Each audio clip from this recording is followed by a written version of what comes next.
vist öelda sissejuhatuseks, et järgmine intervjuu läheb rubriiki Eestlased käisid välismaal hulle asju tegemas. Tegemas ajalugu, sellepärast, et eelmise nädala reedel said Urvo Männamäe ja Risto Leppik esimeseks Eesti ekipaažiks, kes jõudnud Dakari kõrberalli finišisse autode klassis. Ja nüüd me ei võta videokõnet mitte sugugi kuhugi Saudi Araabiasse või Dakari või kuhu iganes me eelmine kord... Kaugele lõunasse ikkagi.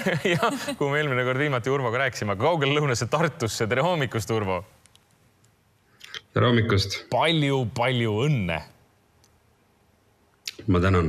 Kas nüüd on kohale jõudnud? Ma vaatasin need kommentaarid, mis te Ristoga andsite, kui te tulite lennujaamas reedel lennuki pealt maha ja rahvas teid vastu võttis ja Räpina Jack laulu esitas ja kõike seda, siis sa ütlesid, et ma ei tea, et see ei ole vist veel kohale jõudnud. Kas nüüd mõned päevad hiljem on kohale jõudnud, millega te hakkama saite?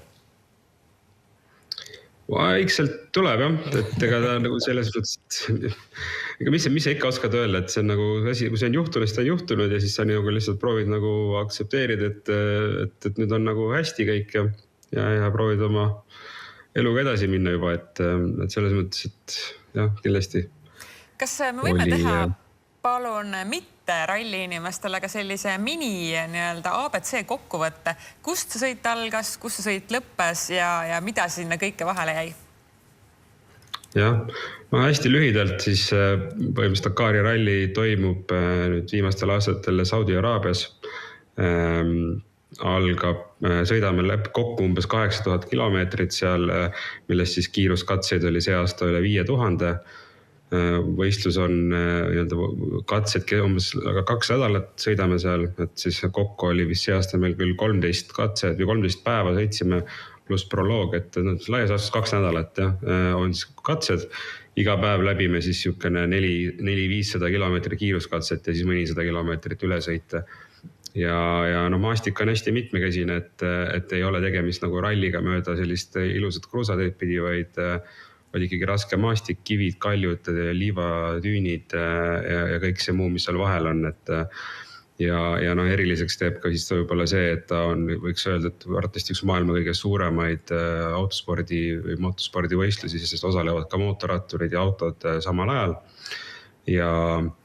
Ja seal on, vähemalt nagu autodest rääkides, siis seal on väga kõrge tasemega konkurents, et kõik maailmakuulsad sõitjad on kohal, erinevad tehasemeeskonnad, nagu näiteks Ford ja Toyota ja Dacia oli see aasta ja veel erinevaid, et selles mõttes, et see meie klassis osales üle 60 auto ja ütleme, et nendest 60-st 20-30 olid kindlasti sellised, kes kõik võisid vabalt katse esiviiebis nagu konkureerida, et hästi tugev konkurents. Urvo, ma saan aru, valmistusid selleks ikkagi või see oli selline unistus üle 10 aasta vist äkki isegi. Et kas nüüd, see ei olnud esimene kord, kui te seekord sõitsite, eelmine kord läks, nagu läks, ärme sellest rohkem võib-olla räägi, seekord läks paremini.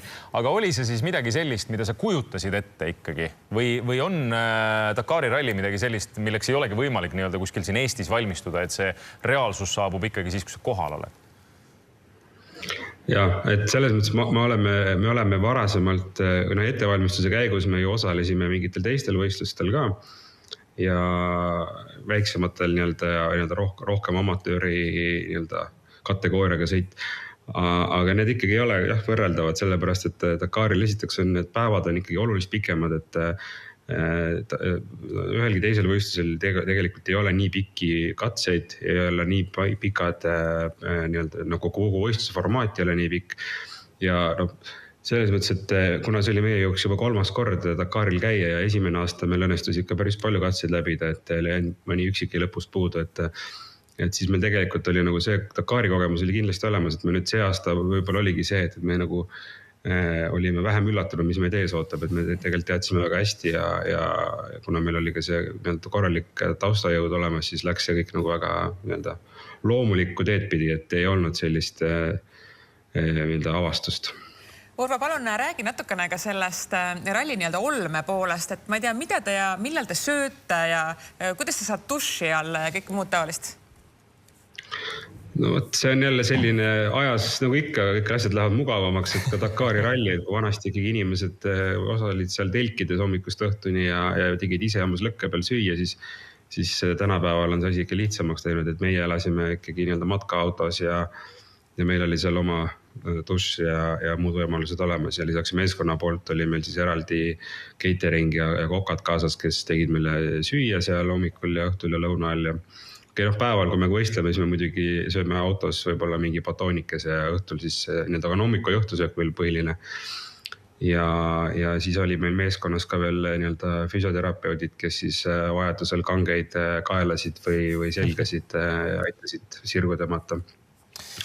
Et selles mõttes ikkagi tippspordile kohase oli see olme meil seal, et kuigi jah, meil 2 katset olid seal sellised, kus me olime sunnitud korraldajate poolt magama ise ka telgis, sest et formaat nägi seda ette, et kõik maailmakuulsed inimesed, Carlos Sainz ja Sebastian Loeb samamoodi pidi telgis magama, et ei olnud neil ka kellelgi mingid eriprivileege. Et need me tegime läbi, aga ütleme, et see on ikkagi rohkem selline nagu mängimine, et see tegelikult nagu muul ajal me ei pea telgis magama, aga samal ajal näiteks meie mehaanikud magasid kogu selle 3 nädalat seal võistluse all telkides, et tegelikult nemad on nagu oluliselt selles mõttes kangemad mehed, et siis kui meie magame öösel, siis nemad esiteks ei maga ja siis kui ja päeval nad peavad sõitma siis ühest laagrist järgmisesse, et selles mõttes on nagu väga kõrvad mehed, et siinkohal ma tahaksingi ära mainida, et kogu aeg, et nende kõikides intervjuudes, mis ma olen andnud, et kuidagi näinud kõrvale see fakt, et meiega oli kaasas ka meie mehaanik Toomas Siilbek, kes oli liituse Overdrive'i tiimiga ja tema on tegelikult olnud kogu selle Dakari teekonna meiega Ristoga algusest peale kaasa teinud, et sellest hetkest, kui meil see mõte tuli, on ta olnud kogu aeg meiega nagu seda teekonda kaasa teinud ja mul on selles mõttes hea meel, et me nagu temaga ka koos tema sai ka justkui omad jälle selle teekonnale ilusa sellise nagu, mitte punkti, aga vähemalt sellise hea vahefiniši. Urvo, aga mis sellest masinast nüüd sai, et arvestades, kui palju kilomeetrit te sellega läbisite, see nagu justkui pereliige juba, et oli kuidagi kurb meel lahkuda või mis sellest masinast saanud on?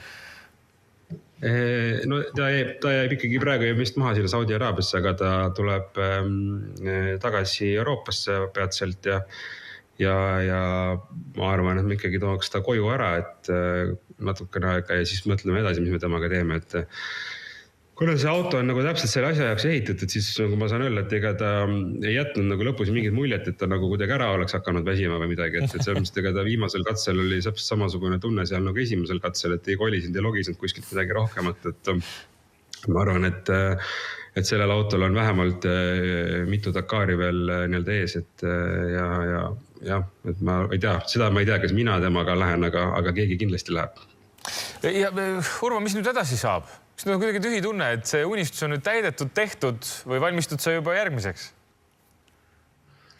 No kes mind natukenegi tunneb, siis teavad, et mul kogu aeg midagi siin niimoodi töötleb katuse all, aga praegu jah, on soov lihtsalt aeg maha võtta ja tegeleda muude asjadega elus ka, aga kindlasti minus mingisugune asi sees põleb ja eks ma kogu aeg mõtlen jälle uusi ja huvitavaid asju välja, et eks siis, kui aeg on küps, siis saab jälle jagada infot.